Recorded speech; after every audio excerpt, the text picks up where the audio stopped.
transmitiendo desde la Ciudad de México. Urus Radio, una estación para compartir.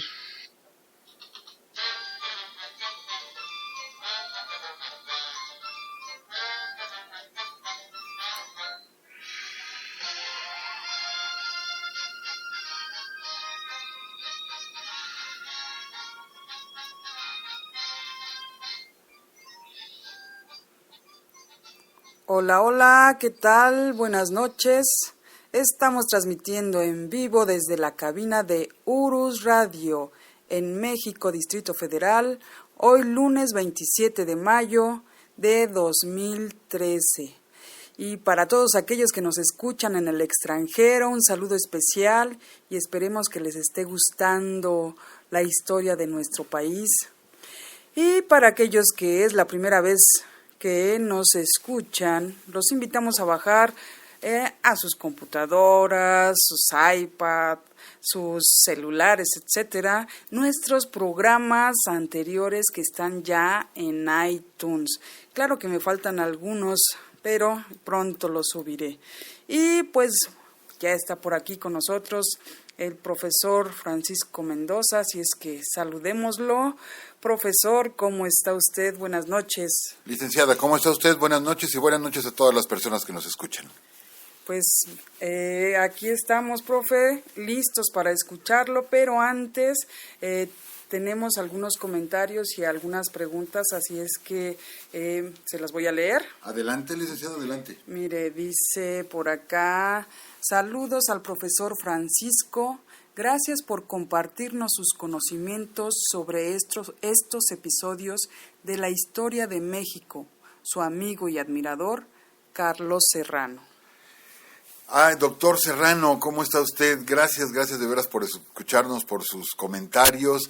Y bueno, pues es la historia de todos, doctor, la historia de todos, una historia que merece ser contada y merece ser repetida hasta el cansancio, hasta que se nos quede bien grabada a todos. Muy bien. También por acá está Ernesto Mendoza y dice, buenas noches, licenciada, profesor, saludándolos con un par de dudas que ojalá pudieran ser aclaradas. Se mencionó en el programa anterior que Porfirio Díaz es el único presidente cuyos restos no se encuentran en México. ¿Por qué se dice que los restos de Victoriano Huerta se encuentran en El Paso, Texas, entonces? Bueno, Victoriano Huerta muere en Texas, efectivamente, muere de cirrosis, y sus restos ahí son enterrados, pero después de la Revolución, ya cuando hubo paz aquí en el país, fueron extraídos sus restos y fueron traídos por su familia, y están en una cripta familiar, fueron traídos aquí a nuestro país. Por lo tanto, sus restos realmente están aquí en México, aunque su tumba, sí, la tumba original, está en El Paso, Texas. Ah, muy bien. Aclarada esta duda, hay otra que dice, ¿es verdad que Victoriano Huerta no se habría atrevido a asesinar a Madero y a Pino Suárez de no haber firmado ellos su renuncia? Sin más por el momento, reciban un cordial saludo. Bueno, Victoriano Huerta necesitaba esa renuncia para poder hacer el enroque jurídico y legal, sí, para poder llegar a la presidencia. Recordarán que comentamos en el programa pasado cómo se dio la situación con Pedro Lascurain. Entonces, de no haber firmado ellos la renuncia, él no hubiera podido llegar a la presidencia. Entonces, necesitaba que firmaran esa renuncia, pero de todos modos él los iba a matar, de una manera u otra, él los iba a matar. Eso es un hecho porque le estorbaban, porque eran la cabeza precisamente de la revolución y era gente querida por el pueblo. Entonces los hubiera matado de todos modos. Ok, pues, profe, ¿qué le parece si comenzamos? Sí, más bien si continuamos con el tema de la Revolución Mexicana. Pues, licenciada, sí, continuamos con la Revolución Mexicana. Yo recién subí por el Facebook un comentario que digo la segunda parte de la segunda parte, porque realmente en el programa anterior no nos dimos abasto. Y vaya una disculpa porque luego por el chat están haciendo preguntas y a veces estamos tan entusiasmados en el micrófono que no leemos las preguntas que están en el chat. O por el tiempo también. Y también por el tiempo, efectivamente, pero bueno, Pues continuamos con esta segunda etapa de la Revolución Mexicana, que como comentábamos, quizás es la más llena de anécdotas, de historias. Platicábamos la importancia de la batalla de Zacatecas, de la toma de Zacatecas, y bueno, hasta ahí llegó las fuerzas de Pancho Villa. Hasta ahí llega Pancho Villa, ¿por qué? Porque realmente Venustiano Carranza da la orden de que ya no le manden carbón a los ferrocarriles, a los trenes, a las máquinas, pues, de Pancho Villa. Y la división del norte, la poderosísima división del norte, se ve frenada en Zacatecas. Aquí era una carrera para ver quién llegaba primero a la capital. Después de Zacatecas, el ejército federal prácticamente queda desmembrado. Quien lo comandaba, el general Velasco, se da un balazo en la cabeza, se suicida después de la derrota de Zacatecas.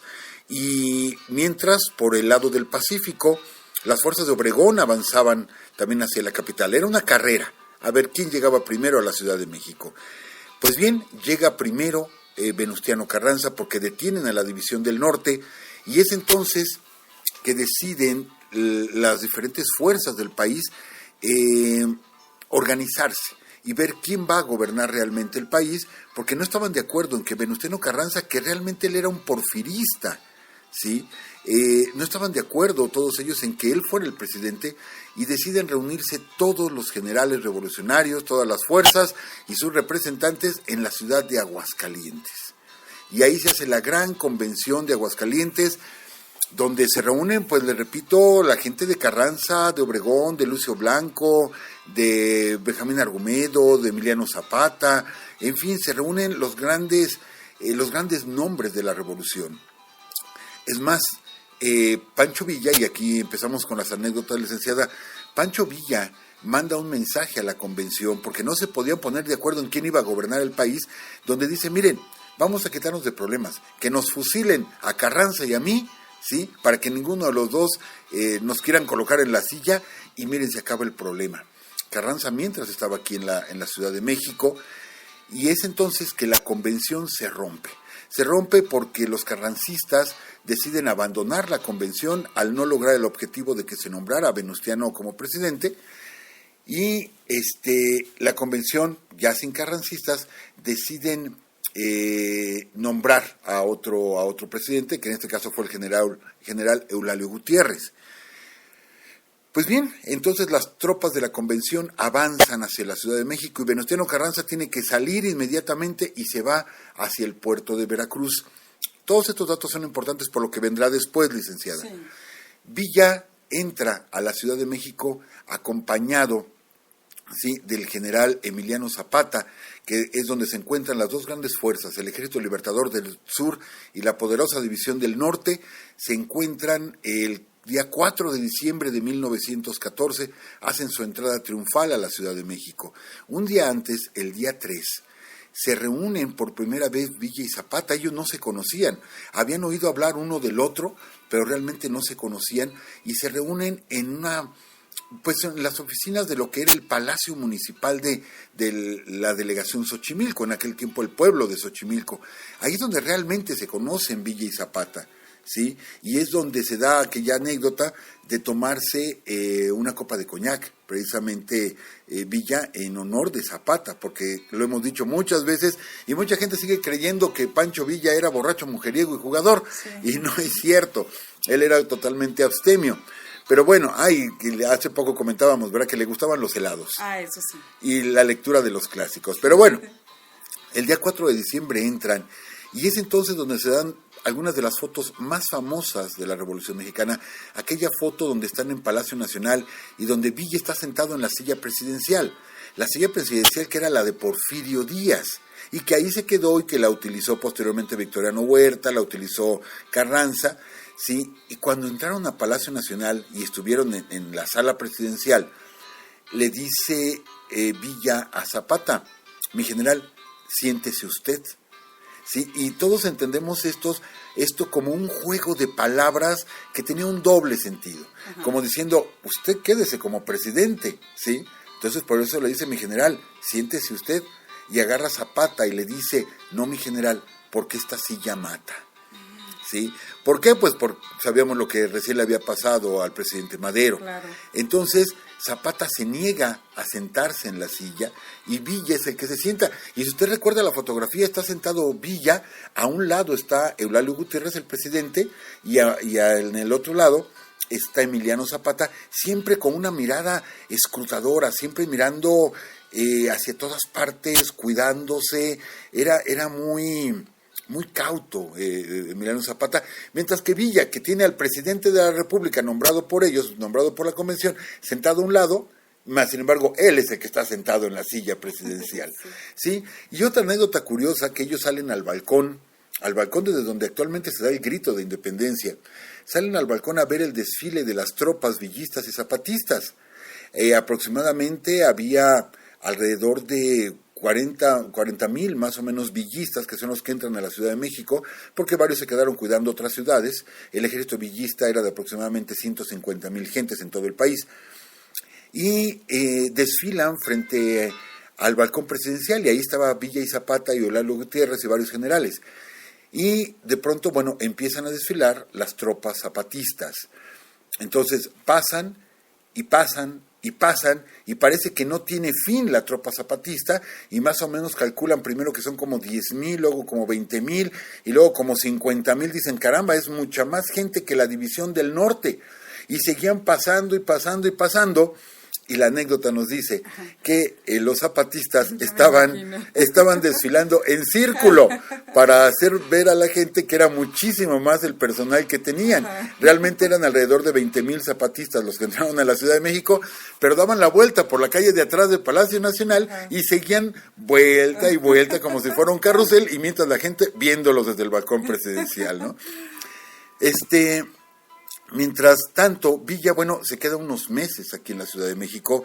Hay una anécdota muy curiosa, hay una cantina, ahorita no recuerdo exactamente el nombre, es una cantina que está en la calle de 5 de Mayo, que todavía en el techo de la cantina está el agujero de un balazo que disparó Pancho Villa, supuestamente porque no lo atendieron adecuadamente, sacó la pistola y disparó al techo. Y ahí está, hasta el día de hoy, ustedes pueden visitar esa cantina ahí en 5 de Mayo, y en el techo está el agujero, y está señalado el agujero de la bala de Pancho Villa. Muchos dicen que no es cierta la anécdota, que fue otro general el que, para que respetaran a Villa, sacó la pistola y disparó. Y otros dicen que no, que solamente fue mala fama, que fue un pleito de borrachos. Pero bueno, la tradición ahí está, y cuando visiten la cantina pueden preguntar por la perforación de la bala de Pancho Villa, le digo, de los meses que estuvo por aquí en la Ciudad de México. Zapata, él decide hacerse de una pequeña casa, más o menos ahí por lo que es el mercado de la Merced. Él agarró una pequeña casa como su cuartel general.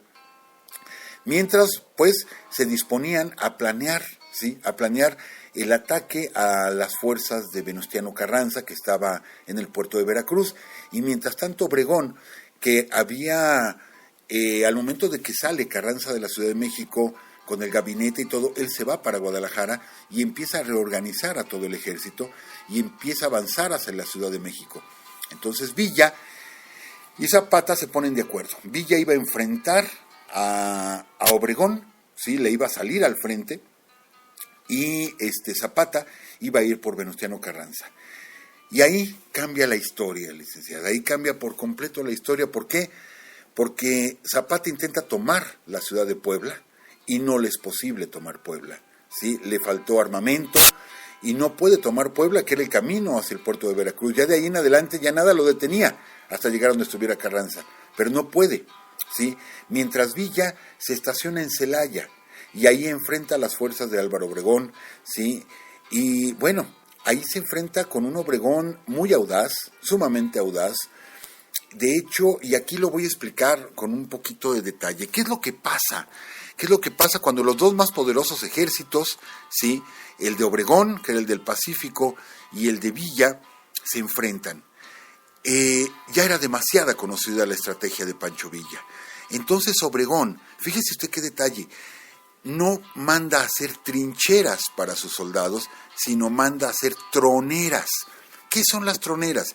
Es un pequeño espacio que se cava en la tierra, donde apenas cabe un soldado pecho a tierra. En una trinchera el soldado se mete por completo de pie, ¿sí? Está de pie y nada más saca la cabeza y dispara. Las troneras no miden más de medio metro, nada más para que se pueda tirar pecho a tierra el soldado. Y llena los campos en Trinidad, que fue donde se da la primera batalla, y después cerca de León, aunque se le conocen como las batallas de Celaya, pero realmente fueron en Trinidad y en León. La llena de alambre de púas. ¿Qué pasa?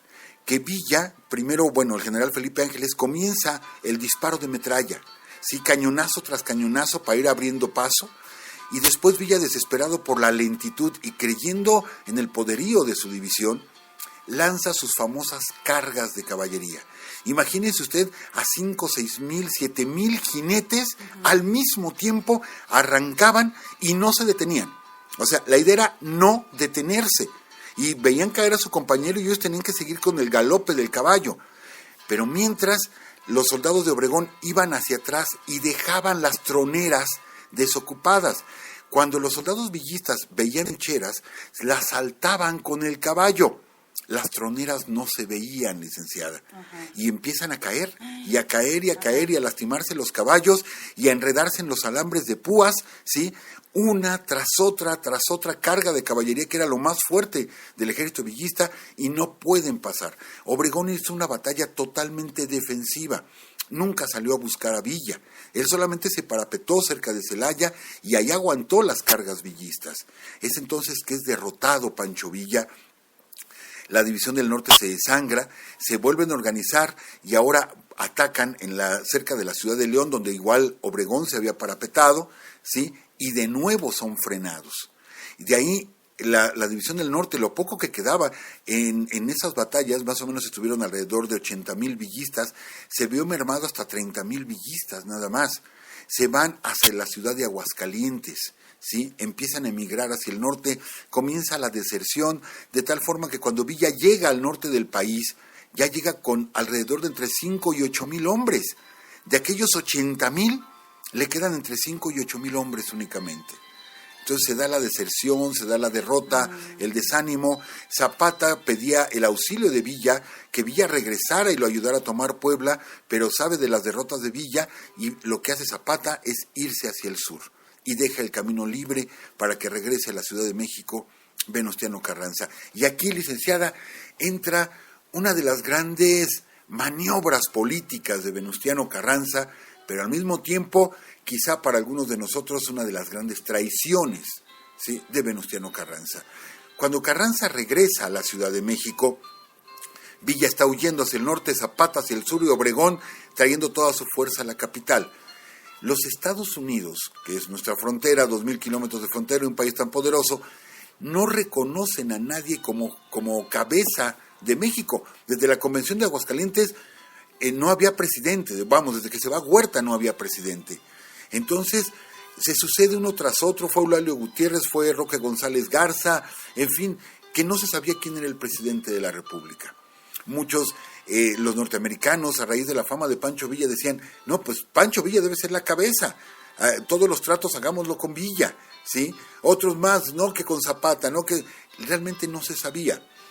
A los americanos no les caía bien Venustiano Carranza.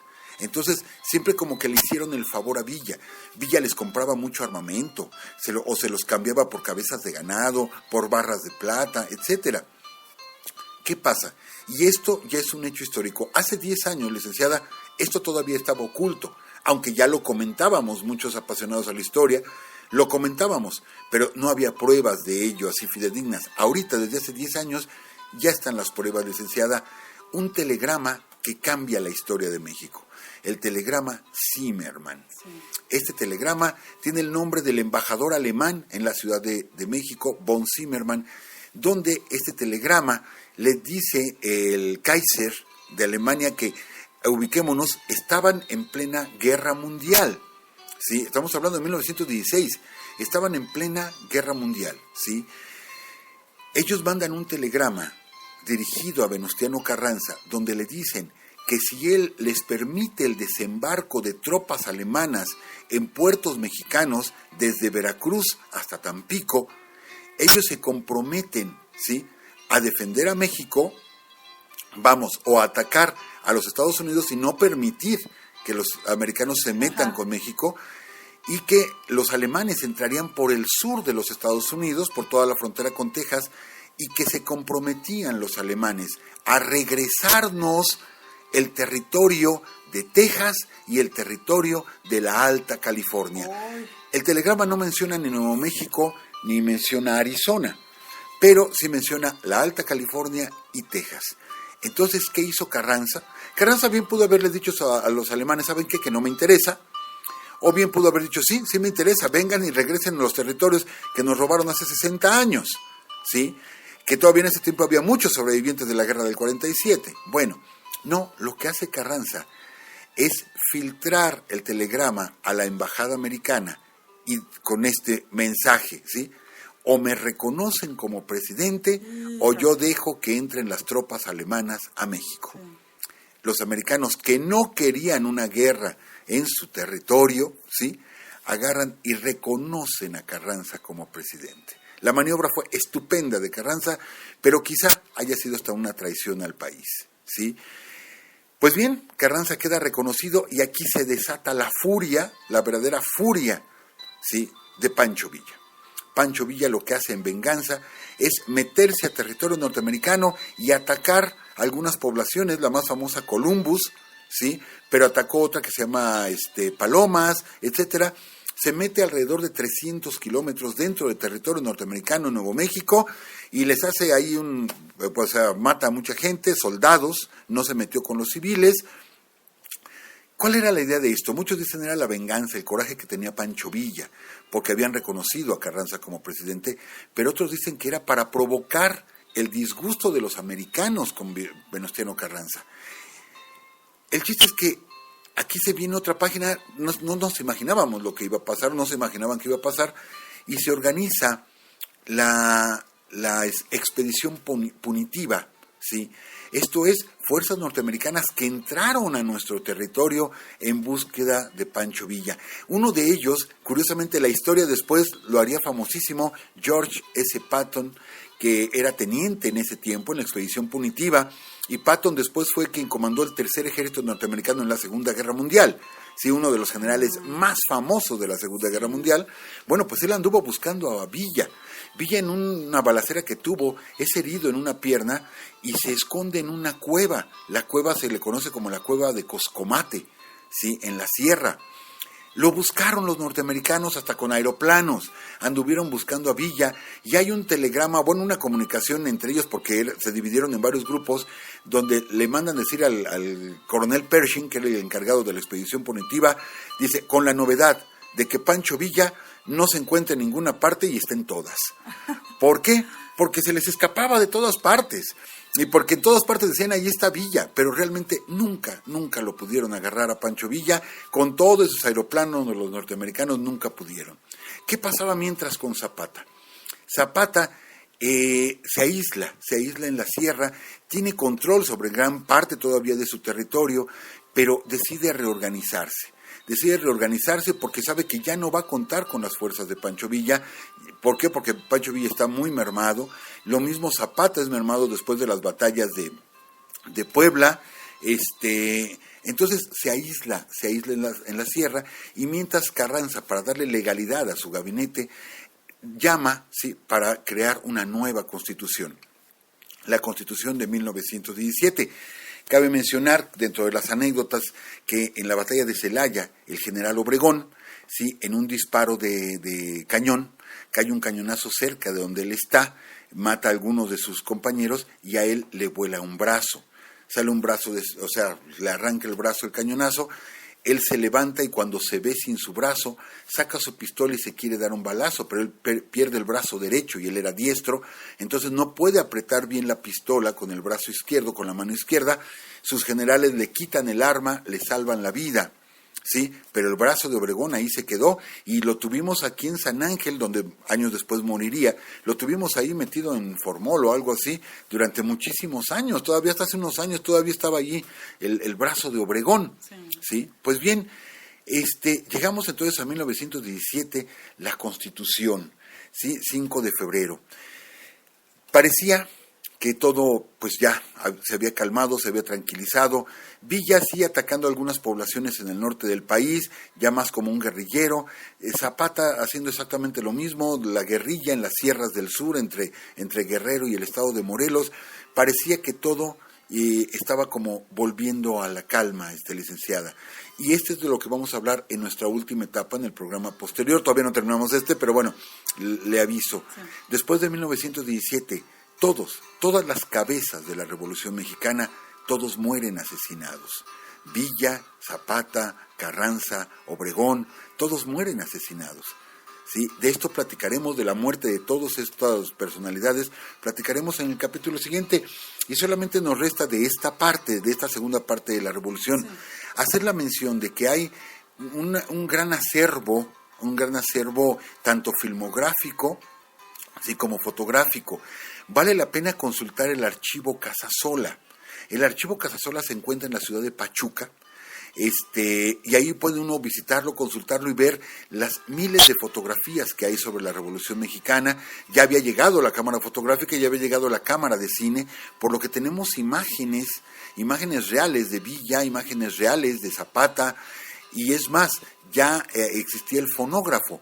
Por lo tanto, yo tuve la oportunidad hace poco, licenciada, no tiene mucho, de escuchar la voz de Porfirio Díaz. Ajá. Está grabada la voz de Porfirio Díaz y se puede consultar esa voz. De hecho, creo que hasta por internet ya subieron la voz de Díaz en un pequeño discurso, que uno se imagina pues un señorón cuajado de medallas, y tiene una voz tan delgada, tan chillona Porfirio Díaz, y no es tanto que sí haya salido la grabación, realmente así era su voz, como también alguna ocasión tuve oportunidad de oír la voz del general Lázaro Cárdenas, que también como que no era una voz muy acorde a su personalidad tan fuerte, pero bueno, les digo, hay mucho material. Yo los invito de veras que visiten el archivo Casasola, ahí en la ciudad de Pachuca, donde está la historia gráfica de nuestra Revolución Mexicana. Hay fotografías que son históricas, verdaderamente históricas, y aquí hablamos de una que mencionamos la vez pasada, aquella fotografía de la soldadera, aquella mujer que se está asomando a un ferrocarril y que durante mucho tiempo se creyó que era una soldadera del ejército villista. Pues bien, hace unos meses apenas, dándole seguimiento a esta fotografía, que no es de Casasola, aclaramos, también eso ya se descubrió, no es una foto Casasola compró esa fotografía, ¿sí? Realmente es un tren de las fuerzas del general Lucio Blanco, y es un tren que está saliendo hacia el norte, ya terminado el conflicto bélico. Es cuando se toma esa fotografía. De hecho, no se sabe si realmente sea una soldadera, aunque ya se quedó su imagen plasmada como tal, como referencia de las soldaderas. No se sabe, solamente saben que es una mujer que iba en uno de los trenes del general Lucio Blanco, sí, que ya iban abandonando es más, ni siquiera fue en la Ciudad de México, es en la ciudad de Aguascalientes, cuando ya iban regresando de la convención, ¿sí? Es lo que se sabe de esta famosa fotografía. Y bueno, y creo que se nos está acabando el tiempo, licenciada. Yo la dejo, los esperamos en el próximo lunes, y la dejo, licenciada, le cedo los micrófonos. Pues, profe, sí quisiéramos seguir escuchándolo, pero sí se nos está acabando el tiempo. Tenemos algunos comentarios. Está por aquí en el chat Aarón Valencia, Cintia Ríos. También está en el chat de Spreaker, está Edmundo Vázquez, y dice que saludos amigos, un gusto escucharlos y que nos compartan la maravillosa historia de México. Y en el chat acá dice saludos desde San Diego, California, de parte de José Valencia. Su programa siempre me ha parecido ameno e informativo. Felicidades. Me gustaría que hablaran de los mayas y los aztecas y sigan como hasta ahora, van muy bien. Y Cintia por acá igual nos ha de decir algo, déjenme bajarle. Pues muchas gracias a todos por escucharnos. Parece que también está Nora Álvarez escuchándonos, un saludo enorme, un saludo Cintia, y pues no nos queda más que despedirnos. ¿Alguna otra cosa, profe? Tenemos unos cuantos segundos. Pues saludos a todos, varias personas, es la primera vez que nos acompañan por aquí. Gracias a todos ustedes, de veras un abrazo bien fuerte, Edmundo, Cintia, José, Nora, todos ustedes, gracias. Bueno, pues Muchas gracias también a usted, profesor, y seguiremos el tema de la revolución la siguiente semana, así que los esperamos por aquí a las 10 de la noche, que tengan una